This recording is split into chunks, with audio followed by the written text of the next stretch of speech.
काजल एक अमीर घर की इकलौती लड़की थी। उसके डैडी दीपक चौधरी शहर के बड़े बिजनेसमैन थे। काजल बड़े लाड़ प्यार से पली थी। उसकी हर जिद पूरी की जाती थी। एक दिन काजल के कॉलेज में फंक्शन हुआ जिसमें वह लेट हो गई। काजल अपनी घड़ी देखकर बोली, ओह नो, हम बहुत लेट हो गए हैं निशा, चलो अब घर चलते हैं। चलो काजल, पहले मुझे घर छोड़ दो वरना मेरी आज बहुत डांट पड़ेगी। चलो निशा। काजल निशा को अपनी कार से उसके घर छोड़ने गई, इसलिए और भी देर हो गई। वहाँ से काजल अपने घर के लिए रवाना हुई। रात हो गई थी। एक सुनसान जगह पर उसकी कार खराब हो गई।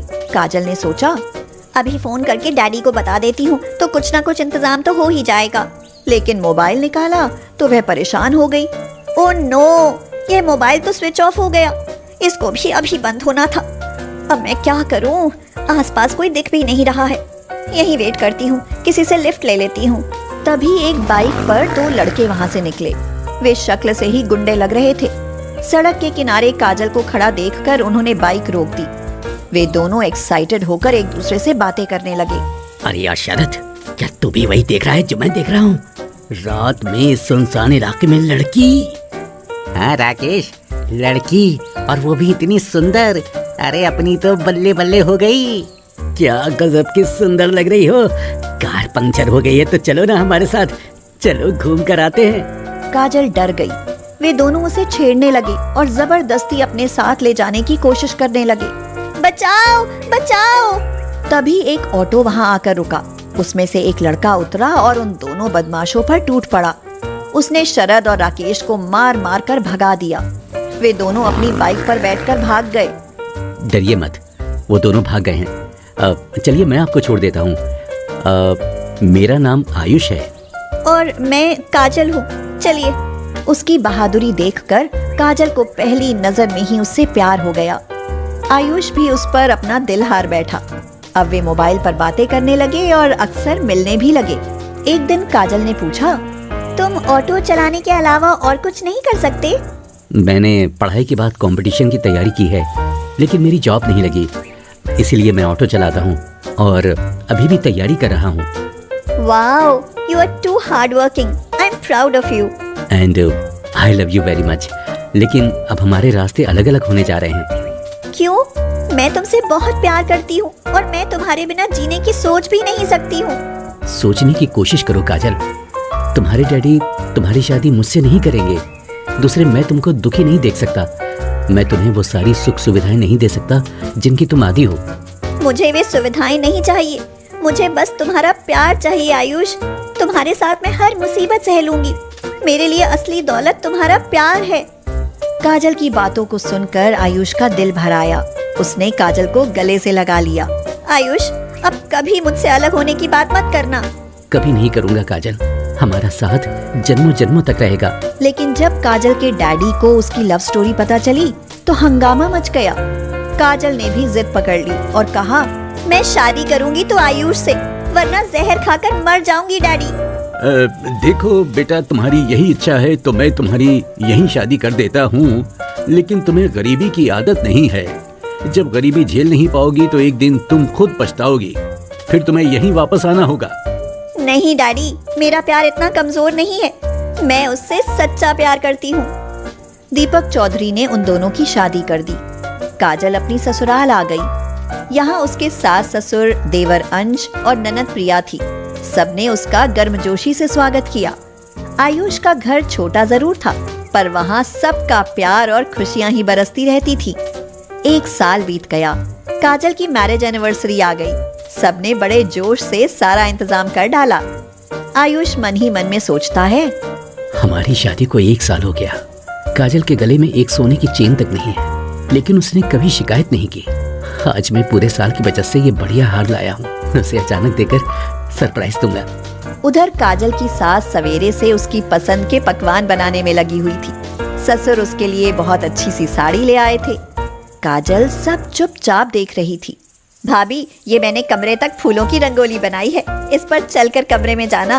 और आज कमरे की डेकोरेशन मैंने की है। सरप्राइज है ये भी, शाम को देखना। मैंने अपनी बचत के रुपयों से ये सब किया है।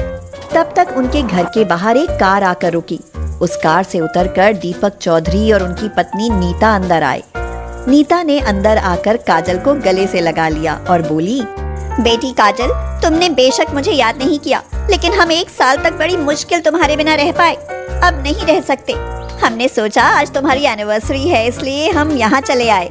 दीपक चौधरी मकान को ध्यान से देखते हुए बोले, पता नहीं तुम इस सड़े से मकान में कैसे रहती हो। अरे चलो हमारे संग, आज शहर के सबसे अच्छे होटल की बुकिंग करते हैं, वहीं तुम्हारी एनिवर्सरी मनाएंगे। तुम हमारी इकलौती बेटी हो, हमारी इतनी दौलत है और तुम यहाँ इतनी तकलीफ उठा रही हो। आखिर हम उसका क्या करेंगे? तुम वहीं चलकर रहो। यह सुनकर सबका मुंह उतर गया, सब उदास हो गए, लेकिन काजल के मम्मी डैडी के सामने कोई कुछ नहीं बोला। मम्मी, हम अपनी तरफ से इसे सारी खुशियाँ देने की कोशिश करते हैं। खाक खुशियाँ दे सकोगे? मुझे तो यहाँ कुछ भी अच्छा नहीं लग रहा है। और सुनो काजल, देर मत करो, चलो जल्दी। मम्मी, मैं आप लोगों के साथ होटल में एनिवर्सरी मनाने नहीं जाऊंगी। अरे मगर क्यों नहीं जाओगी? हम तुम्हारी खुशी के लिए कह रहे हैं बेटा। तो प्लीज मुझे यहीं रहने दीजिए, अपनी ससुराल में। मैं अपनी एनिवर्सरी यहीं सबके साथ मनाऊंगी। मेरी इसी में खुशी है। मेरे लिए सबने कितने जोश के साथ अरेंजमेंट किया है, मैं इनका दिल नहीं तोड़ सकती। आप मेरी खुशी में शामिल नहीं होंगे क्या? मेरी रिक्वेस्ट है कि आप भी आज हमारे बीच थोड़ा रहकर देख लें। काजल के मम्मी डैडी ने एक दूसरे की ओर देखा, दोनों ने अपनी सहमति दे दी। काजल खुश हो गई। पूरे 1 साल के बाद उसके मम्मी डैडी उसके साथ थे। चलो काजल, कमरे में चलकर केक काटो। चलो सब लोग। काजल और आयुष ने केक काटा। तभी अंश ने काजल के ऊपर फूल बरसा दिए और आयुष बोला, काजल, आज तुम्हें देने के लिए मेरे पास 2 सरप्राइज हैं। क्या सरप्राइज है, बताओ। आयुष ने हार निकाला और काजल के गले में पहनाता हुआ बोला, ये हार कैसा लगा? और हाँ, पूछने मत लग जाना कितने का है, कैसे मैनेज कर पाओगे? काजल के ससुर जी ने साड़ी लाकर बहू को दी। साड़ी कीमती थी। काजल की सास ने सारे व्यंजन वहाँ पड़ी मेज पर लाकर रख दिए। फिर काजल को वे अपने हाथों से बड़े प्यार से खिलाने लगी। फूलों की रंगोली पर चलकर काजल कमरे में गई। तभी लाइट जली। इतने भव्य ढंग से स्वागत और कमरे की सजावट देखकर सब दंग रह गए। काजल बहुत खुश थी। तभी उसे कुछ याद आया। आयुष, एक सरप्राइज तो ये सोने का हार हो गया, और दूसरा सरप्राइज क्या है? आयुष ने अपॉइंटमेंट लेटर जेब से निकाला और बोला, मेरी बैंक मैनेजर की पोस्ट पर नियुक्ति का लेटर कल शाम को ही आ गया था, लेकिन मैंने किसी को नहीं बताया। यही दूसरा सरप्राइज है। धन्य हो प्रभु, आपने इतनी सारी खुशियां एक साथ दे दी। दीपक चौधरी और नीता ने ऐसा प्यारा माहौल कभी देखा ही नहीं था। जब वे अपने घर की ओर चले तो बोले, बेटी, तुम खुश हो ये देखकर हमें बहुत खुशी हुई। सचमुच प्यार पैसे का मोहताज नहीं होता। अब हमको भी ये महसूस हो गया है। ये हमारी भूल थी कि खुशियाँ पैसे से मिलती हैं। तुम दोनों की जोड़ी हमेशा सलामत रहे। अब हम आते जाते रहेंगे बेटी, अब हमें भी यहाँ अच्छा लगता है। भाई, अगर आप एक जीनियस हो तो वीडियो को लाइक और चैनल को सब्सक्राइब करो। अगर आप एक गधे हो तो रहने दो फिर। और मेरे भाई, अगर आपको लिखना आता है तो कमेंट में अपने अपने प्यारे देश का नाम जरूर बता के